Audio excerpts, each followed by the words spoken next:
मीरा नाम की 8 साल की एक बच्ची बहुत सी चीजों से डरती थी। उसे अंधेरे कमरे में जाना अच्छा नहीं लगता था। वह अकेले सोने से डरती थी और छोटे छोटे कीड़ों से भी घबरा जाती थी। परीक्षा शब्द सुनकर ही उसके हाथ पांव कांपने लगते थे। एक दिन उसकी मां ने उसे कहानियों की एक किताब दी।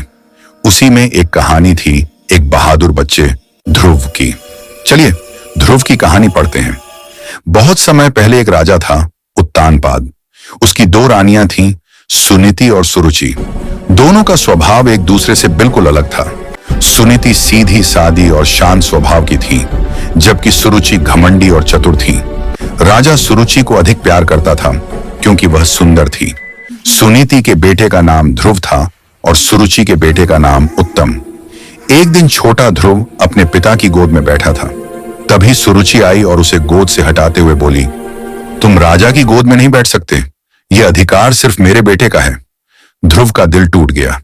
आंसू भरी आंखों से वह अपनी मां सुनीति के पास गया और सारी बात बता दी। मां ने उसे प्यार से समझाया, बेटा, ईश्वर की भक्ति में बहुत शक्ति होती है। यदि तुम सच्चे मन से भगवान का ध्यान करोगे तो न केवल पिता की गोद बल्कि स्वयं भगवान की गोद में स्थान पा सकते हो। मां की बातों से प्रेरित होकर 5 साल का छोटा ध्रुव घने जंगल में तप करने चला गया। वह अडिग था, दृढ़ था, किसी भी हाल में भगवान का दर्शन पाना चाहता था। रास्ते में महान आर्षि नारद जी मिले। उन्होंने ध्रुव को समझाया कि वह अभी बहुत छोटा है, घर लौट जाना चाहिए। लेकिन ध्रुव अपनी बात पर अडिग रहा। उसकी दृढ़ता देखकर नारद जी ने उसे मंत्र दिया, ओम नमो भगवते वासुदेवाय, और ध्यान करने का तरीका बताया। ध्रुव ने भयंकर ठंड, जंगल के डरावने जानवरों और कठिन परिस्थितियों की परवाह किए बिना महीनों तक तप किया। वह निडर होकर सिर्फ भगवान का ध्यान करता रहा।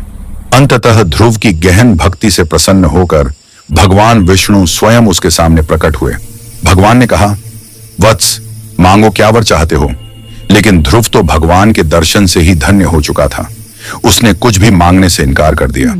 भगवान उसकी भक्ति से इतने प्रसन्न हुए कि उन्होंने आशीर्वाद दिया, तुम्हारा नाम आकाश में सबसे चमकते तारे की तरह सदैव जगमगाएगा। और इस प्रकार ध्रुव तारा, आकाश के ध्रुव तारे के रूप में हमेशा के लिए अमर हो गए। अगर आपको यह कहानी अच्छी लगी हो तो वीडियो को लाइक करें, शेयर करें और हमारे चैनल को सब्सक्राइब करना बिल्कुल मत भूलें। आपका एक क्लिक हमें और भी प्यारी प्यारी कहानियां लाने की ताकत देता है।